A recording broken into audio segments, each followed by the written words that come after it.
hoy día dejo Palacio y Gobierno. Hoy día me voy a mi domicilio. Yo, Manuel Arturo Merino de Lama, juro por Dios, por la patria y por todos los peruanos que ejerceré fielmente el cargo de Presidente de la República para completar el periodo constitucional 2016-2021.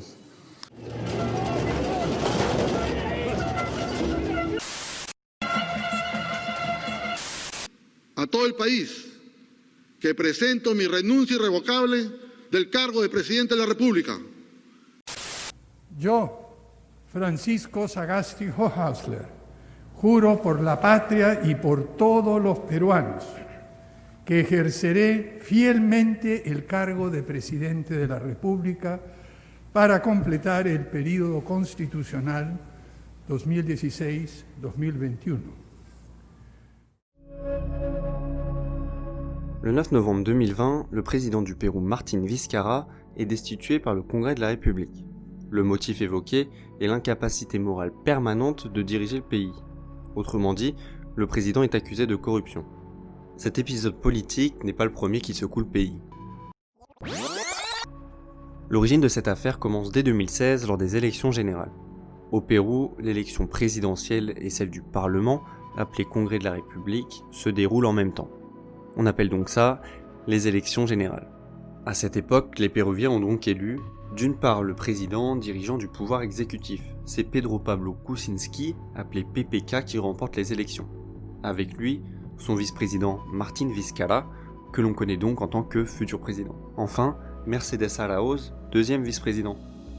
Le premier vice-président a pour unique fonction de remplacer le président élu si ce dernier ne peut plus exercer ses fonctions, tandis que le deuxième vice-président remplace le vice-président si lui aussi ne peut plus assurer son rôle. D'une autre part, les Péruviens ont élu le pouvoir législatif, soit les 130 députés du Congrès de la République. À défaut de gagner l'élection présidentielle, le parti Fuerza Popular s'impose comme le grand gagnant des élections législatives. Parti de droite, il est considéré comme l'héritage de l'ancien président Alberto Fujimori, qui purge actuellement une peine de 25 ans de prison pour crimes contre l'humanité et corruption. On appelle d'ailleurs les membres de ce parti les Fujimoristes, et son leader Keiko Fujimori est la fille de ce dernier. L'opposition contrôle alors largement le Congrès, avec 73 sièges contre seulement 18 pour le parti du président élu. Au-delà des élections, 2016 est également l'année du scandale Odebrecht qui éclate en Amérique du Sud. Cette entreprise de BTP brésilienne est accusée d'avoir monté un énorme réseau de corruption pour obtenir un grand nombre de marchés publics à travers tout le continent. Le Pérou n'est bien sûr pas épargné par ce scandale qui éclabousse une grande partie de la classe politique, dont le président PPK, qui a reçu 5 millions de dollars via ses entreprises de conseil alors qu'il était encore ministre. En 2017, alors qu'il est acculé par les accusations, le Congrès organise un vote pour le destituer. À la surprise générale, une partie de l'opposition fujimoriste vote pour son maintien. Dans les jours suivants, il offre la grâce à Alberto Fujimori, contrairement à ce qu'il avait annoncé lors de sa campagne présidentielle.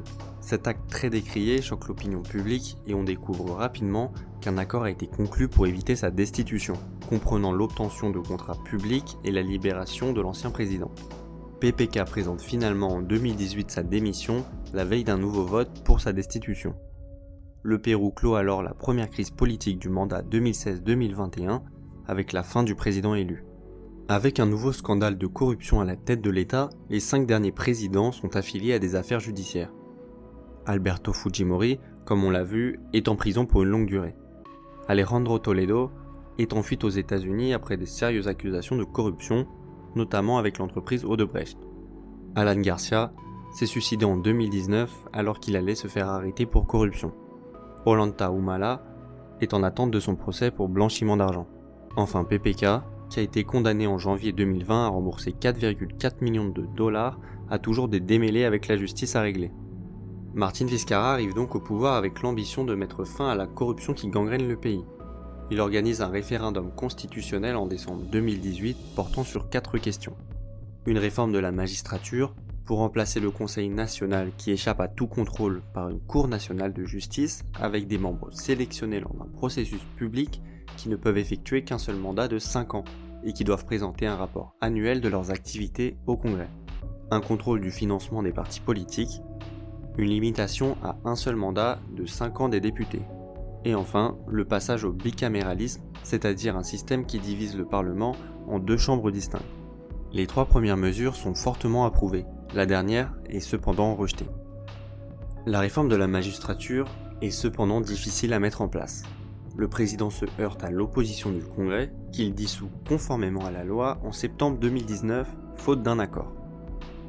En parallèle, le Congrès vote sa suspension et désigne la deuxième vice-présidente, Mercedes Araoz, comme présidente.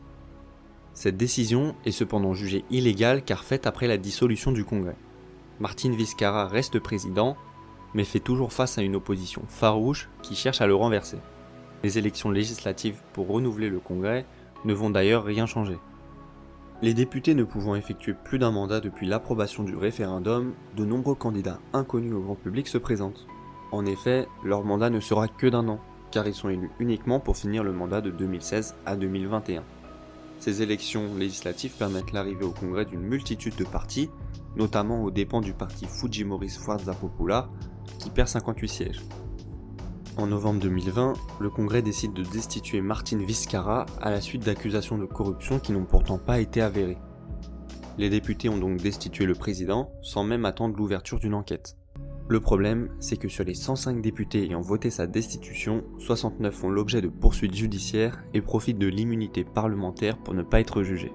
La nomination en tant que président de la République de Manuel Merino, qui était jusqu'à la président du Congrès, a pour effet de plonger le pays dans un mouvement de contestation historique. Le Pérou se retrouve avec un président qu'il n'a pas choisi, symbole d'une classe politique corrompue, et un premier ministre Antero Flores Araoz, candidat malheureux des présidentielles de 2016 avec 0,4% des voix. Soy Antes, y en mi gobierno, cadena perpetua para los corruptos, los asesinos y los mafiosos.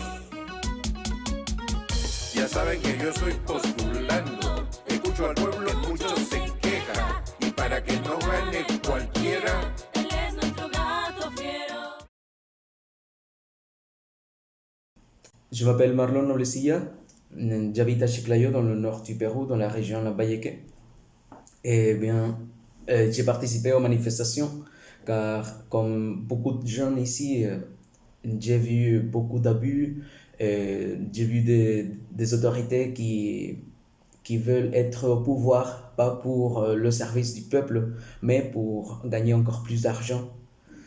Et pendant les manifestations, à Chiclayo et dans beaucoup de régions ici au Pérou, dans les 24 régions, on a manifesté contre les autorités, contre la corruption qui se développe de plus en plus,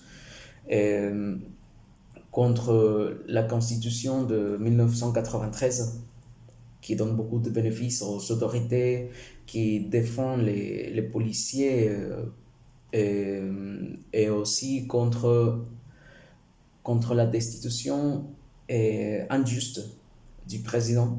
On n'était pas là pour une personne ou contre un groupe, mais c'était tout l'ensemble. C'était l'ensemble de beaucoup de choses qui venaient de se passer pendant ces dernières 20 ans, 30 ans dans les régions.